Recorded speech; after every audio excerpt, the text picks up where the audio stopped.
Buckeye Current is a student project team at the Center for Automotive Research, and we design, build, and race electric motorcycles at the Isle of Man TT0. The TT0 is one of the oldest and most prestigious motorcycle races in the world. The TT on the Isle of Man has been going on for over 100 years now, and just about 5 years ago, the government of the Isle of Man decided to add a new class for electric machines. And we thought with all this expertise in-house, it would be a great idea to start an electric racing team. With the first vehicle we had, RW1, we set an East Coast Timing Association land speed record of 144 miles an hour. That's the fastest collegiate electric motorcycle and the fastest electric motorcycle at the East Coast Timing Association. And after that, we said, you know what, we really want to go to the Isle.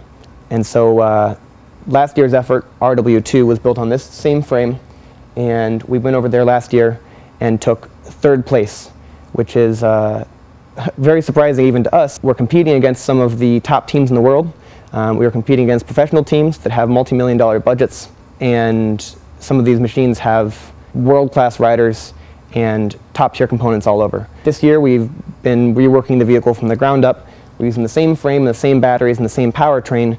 We've made a lot of improvements to lighten it, to improve its handling, and to improve the cooling performance. The frame of the vehicle is a Honda CBR 1000RR. That's the wheel, the swing arm, the frame, and the handlebars and other parts like that. The suspension is a race suspension. Pretty much everything else is our own. There's a big stack of batteries. That stack of batteries continues from the bottom of the bike all the way up, and so almost the entire core of the machine is batteries. Our motor is just this little black circle right here. So you can tell we're able to produce almost as much power as this gigantic gasoline engine in a much, much smaller space and at much lighter weight. And we're able to spend all the rest of that room in putting batteries in the frame. Underneath the tail here, we have a motor controller.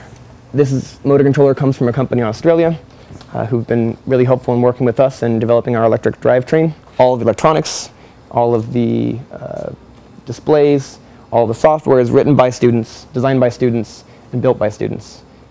The bodywork for the bike is all custom, it's all fiberglass. The color on it, it's a wrap provided by a company called Entrotech here in Columbus. It's a polymer film that they use actually on a lot of airplanes and other race vehicles because it's actually a lot lighter than paint.